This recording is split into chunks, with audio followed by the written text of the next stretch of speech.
এমন পদ্ধতি, তিনটি ওয়ে, তিনটি প্রসেস, যে তিনটি প্রসেসে একজন বান্দা আল্লাহর কাছ থেকে পরিত্রাণ লাভ করবে, জাহান্নামের আগুন থেকে মুক্তি পাবে, জান্নাত গ্রহণ করবে। তিনটি পদ্ধতি। নাম্বার 1, এটার উপরে কিন্তু ঐক্যমত এসে, আমার ঘরের কথা নয়, ঐক্যমত। আমি কোরআন হাদিস সামনে রেখে আলোচনা করছি, এর মধ্যে ঐক্যমত আছে, সবাই একমত। আর একমত তারাই যারা সঠিক জ্ঞান রাখে, তারা সবাই একমত। কি? মুসাল্লাম কায়দা, মুজমা আলাই নিয়ম, মুজমা আলাই কায়দা, ঐক্যমত রয়েছে। সেটি হচ্ছে এক, কোন একজন বান্দা যদি অনেক আমলকারী হয়, তার আমলে এত সুন্দর হয়, তার আমল এত পছন্দনীয় হয়, তার এত উত্তম আমল, এত নেকি, যে আল্লাহ পাক রাজি হয়ে তাকে জান্নাত দিয়ে দেয়। এটা একটা মাধ্যম, এই একটা প্রসেস, এই একটা নিয়মে একজন বান্দা জান্নাতে যেতে পারে। সে জাহান্নাম থেকে মুক্তি পাবে, আল্লাহ পাক তাকে রাজি হয়ে জান্নাত দেবে। কেন? তার আমল এত ভালো হবে, তার আমল এত সুন্দর হবে। এটা কোরআনে আছে।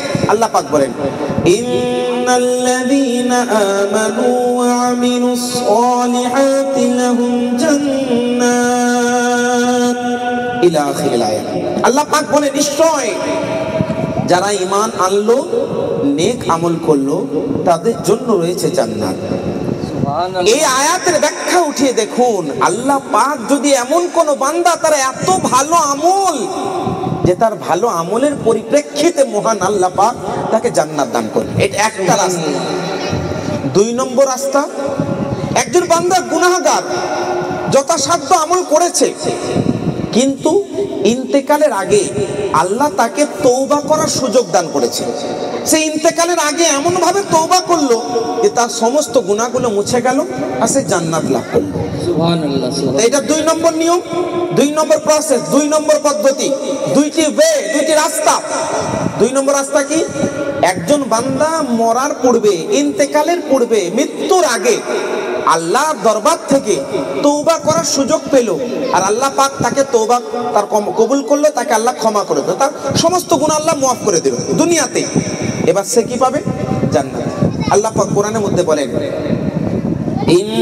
ইন্নাল্লাহা লা ইয়াগফিরু মান ইউশরিক বিল্লাহ ওয়া ইয়াগফিরু মা দুনা যালিকা লিমান ইয়াশা। আল্লাহ পাক বলেন, ইন্নাল্লাহা লা ইয়াগফিরু আন ইউশরাকা বিহি ওয়া ইয়াগফিরু মা দুনা যালিকা লিমান ইয়াশা। কোরআনের আয়াত। আল্লাহ পাক বলেন, শিরিক ব্যতীত আল্লাহ পাক বান্দার সমস্ত গুনাহকে ক্ষমা করে দেবেন। সুবহানাল্লাহ। এবার দেখা গেল কোন বান্দা গুনাহগার, যথাসাধ্য নেকি করেছে, কিন্তু দুনিয়া থেকেই, দুনিয়াতে থাকা অবস্থায় আল্লাহ পাক তার তওবা কবুল করে নিল, তাকে মাফ করে দিবে, সে জান্নাত পেল। আর 3 নম্বর রাস্তা কি?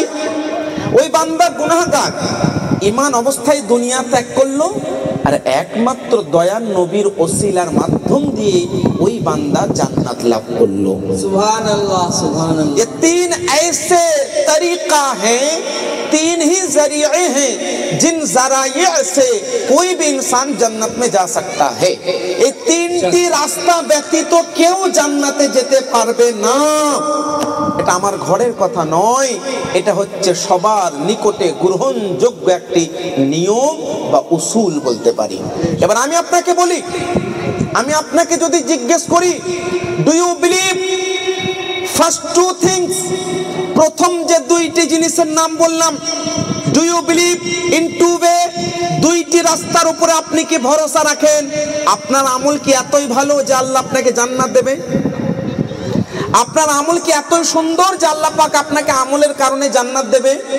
আপনাদের মধ্যে কাউকে যদি আমি বলি, do you believe, do you believe, আপনি কি ভরসা রাখেন? এখানে হাজার হাজার মানুষ থাকলেও হাজার হাজার মানুষের জুবানের মধ্যে একটাই কথা, কি হবে? I don't believe. আমি আমার আমলে ভরসা করি না, কারণ আমার আমল এত সুন্দর নয় যে আমি আল্লাহ পাকের দরবারে আমলের কারণে জান্নাত পাবো। 2, আমি আপনাদের মধ্যে কাউকে যদি বলি, do you believe in 2 ways, এই 2টি যে রাস্তা, দুটোর উপরে আপনার ভরসা আছে। 2 নম্বর রাস্তা কি? মানে আপনি কি আসলে ইন্তেকালের আগে আল্লাহর কাছ থেকে ক্ষমা করিয়ে নিতে পারবেন সমস্ত গুনাহ? কেউ পারবো? আল্লাহ পাক কাউকে সুযোগ দান করতেও পারে। এখানে অনেকজন এমন হতে পারেন, হয়তো আল্লাহ পাক তাকে তৌফিক দান করতে পারেন, সে হয়তো ইন্তেকালের আগে তওবা করে নিতে পারে, তার সমস্ত গুনাহ মুছেও যেতে পারে। কিন্তু এইটা কেউ কি ভরসা করতে পারবে? কেউ কি 100% দূরে থাক 1% কেউ সিওরিটি দিতে পারবে? 1%, 1% কেউ এটা ভরসা করতে পারবে যে আমি ইন্তেকালের আগে আমি আমার গুনাহগুলো মুছিয়ে নেব, আল্লাহর দরবার থেকে মাফ করিয়ে নেব? কেউ পারবে না। তাহলে বাঁচলো কোন রাস্তাটা? একটাই রাস্তা, সেটা কি? একমাত্র জান্নাত পাওয়া সম্ভব নবী মুস্তাফার ওসিলার মাধ্যমে। সুবহানাল্লাহ, সুবহানাল্লাহ। কোরআন আর হাদিস। নারে রিসালাত, নারে हैदरी, या गौसुल मदद। कुरान और हदीस की रोशनी में मैं आज 40 अहादीस पेश कर सकता हूँ, लेकिन मैं एक बात ये कहना चाहता हूँ कि कुरान और हदीस तो है ही। आप अपनी अक्ल से पूछे, क्या आप इन तीनों रास्तों में से कौन से रास्ता से जन्नत आसानी के साथ आपको मिल सकती है? একটাই উত্তর, রসুল পাক সাল্লাল্লাহু আলাইহি সাল্লামের ওসিলার মাধ্যমে জান্নাত পাওয়া সম্ভব। আজ আমরা